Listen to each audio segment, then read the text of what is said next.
Welcome, one and all, to another of my live streams with the incomparable Vicky Poole, working as she does, supporting councils and providing consultation. But also, today, we're talking about Tend to Promote. Now, Tend to Promote, as some of you may know, is the gentle art of making sure that you're visible very completely on social media, so people understand why you do what you do, see you as a safe pair of hands, and want to do business with you.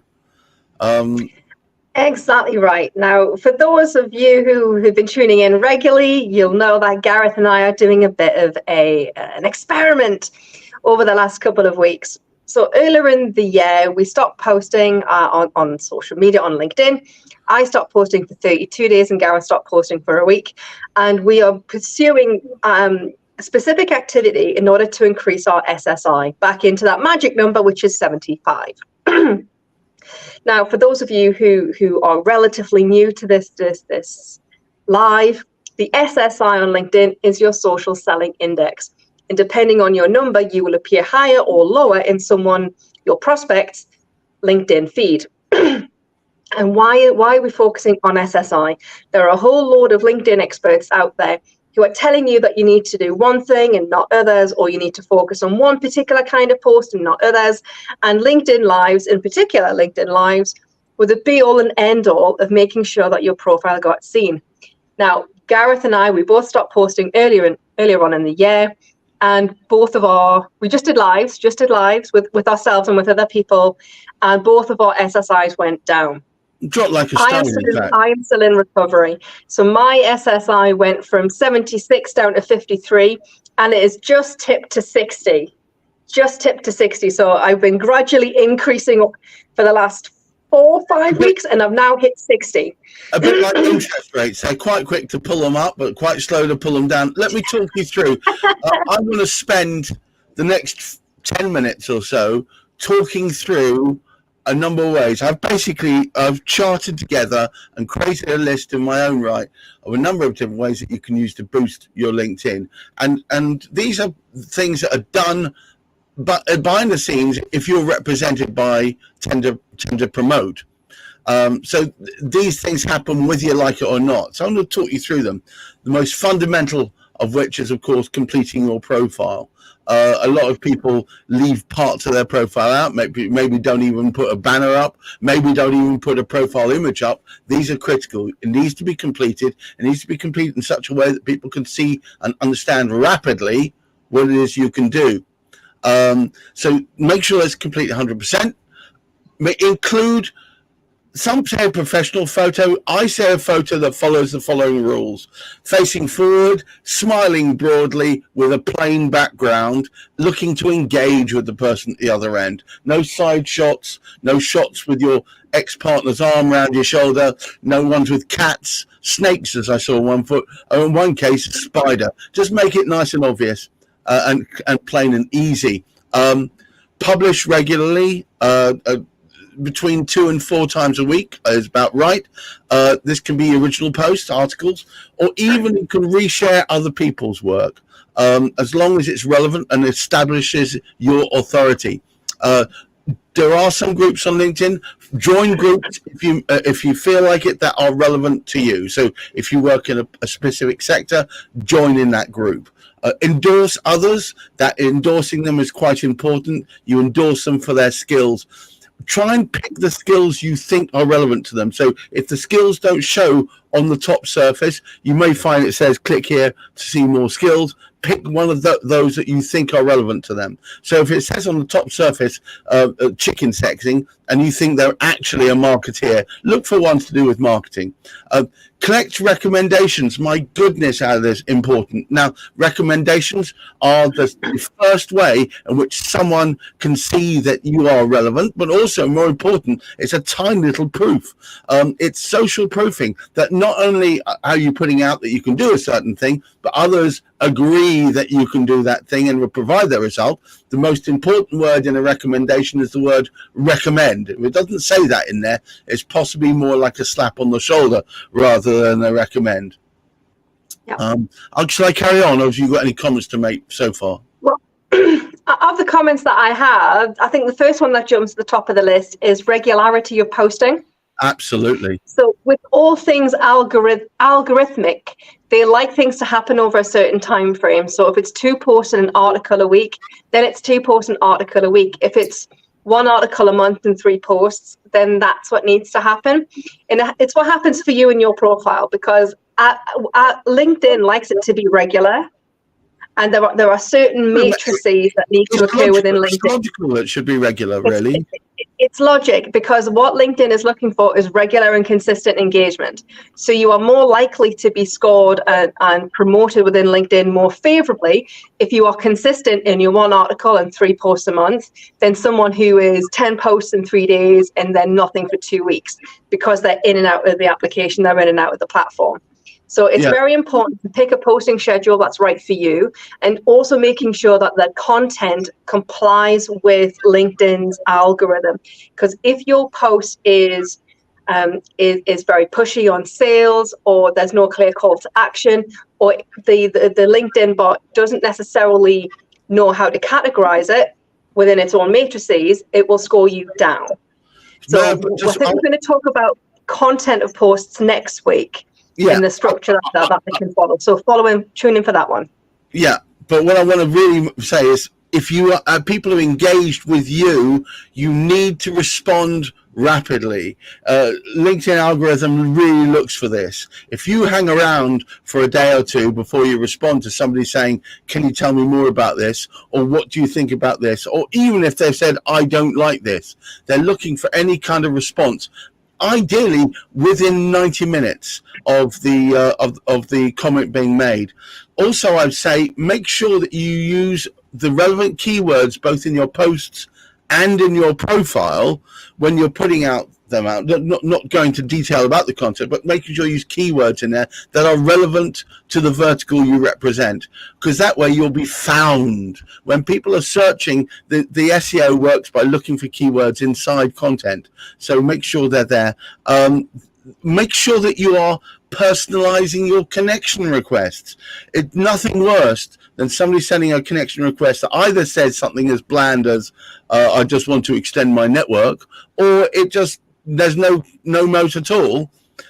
It's not just about whether you're going to be connected. A lot of people connect reflexively, but being remembered is critical. So if you write a note saying, I'm going to be sharing lots of information about tendering and the best way to gain the best tender responses and what needs to happen to do that, and please watch out for that content, and on that basis let's connect.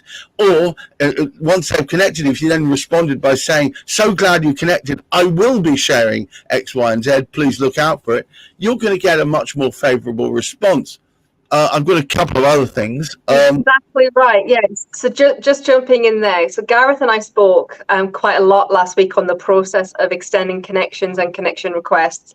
Now, LinkedIn's bot does look at your DMs. It does look at your private messages. So it will troll through to see how you're connecting, whether or not you're interacting, and having conversations outside of the main feeds. So when you're connecting with people, I mean, I do this myself, and as does Gareth. When we're connecting with people, it's great to see you at event. You know, this is what I do. You know, I remember you saying about X. You know, this is the platform where I talk about ABC, and that basis, let's connect. But on no account try and sell to them at that point, or say to them, sign up to this, or have you seen my Okie Kokie 2000, or whatever it is. It should be as lower impact, but make them aware of why you're doing it. Exactly. And then once you've connected with that person, there's also a follow-up. So most people will connect and say something along the lines of great to be connected, or thanks for the request.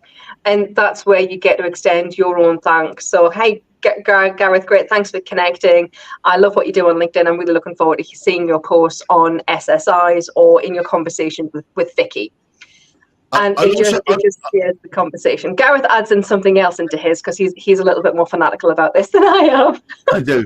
I also say it's a good idea to follow other thought leaders. Now, not necessarily in your vertical, but people you respect. That also tends to group people together. For instance, if you're following I don't know, Branson, and somebody else is following Branson, they're far more likely to think that you are a person they want to chat to. So I would say follow people that are relevant, but also that are, well known. Shilpa Shetty or I don't know, wherever it is you're going to follow. But if you follow people, it makes you look like you've put a bit more thought. Sharing other people's content is also a really good thing when you pick out stuff that illustrates a point you've been making. So let's say I make a point here today about or for instance, Vicky made a very good one earlier, all about being regular and consistent. And I share something from one of the VPs of LinkedIn or Microsoft saying, it's consistent application of information out there that gets people to buy into a process or a product. That all that does is double down on my original ideas and get people to think that I'm actually putting some thought into this. And guess what? That thought has been countermanded and agreed with by other so-called thought leaders. And this just makes you feel more consistent and also believable. And the other thing I was going to say is, don't just rely on your first level connections for your interactions.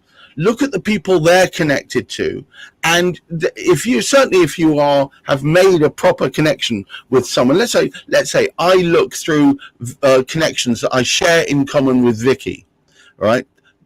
Not necessarily ones connected to me, but people that I know of that she's connected to, and I send them a connection request, and I say, Vicky and I have been working together for some time, and I think there could be a way that we could find some common ground. Would it be all right to send you a connection request at this stage? And also, would you like a one-to-one? You're far more likely to get a response to that than if you pick somebody random out the blue that you have no ongoing connection with. Second level connections are great ways to increase the size of your connectivity as well.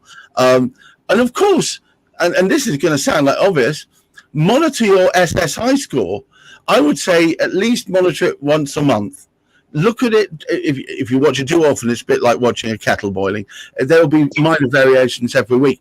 I was actually looking up online about how long it takes for something to react. Now, we don't know, because I don't publish it, the exact methodology criteria for defining this score. But by this has been, I was looking up elsewhere, publishing content, engaging with other people's content, and building your network are the three most important things you can be doing. Now, where Tender Promote comes in, and this is where we can help you really gain footholds. A lot of that work, I've given you at least 17 different things you should be doing, is tedious, time critical, and important. Go on, yes, Vicky, go on. Trying to get a word in edgeways here. It's impossible. So LinkedIn SSI polls data every 90 days. So that there's somewhere in the small print about where it polls. So every 90 days, today it looks back 90 days and tomorrow it'll go back 90 days, and that's how your SSI score is attributed. So this is why regular content and regular activity on your LinkedIn is critical and valuable. So when you have these people who do spikes, there will be several spikes in their data, but nothing consistent. So it's a bit like trying to go on a crash diet. If you go to the gym and rattle out, 5,000 press-ups, you're not going to have a set of abs. Whereas if you do 25 stomach crunches a day for the 6 months or so, you're more likely to have toned definition because of the regularity of content.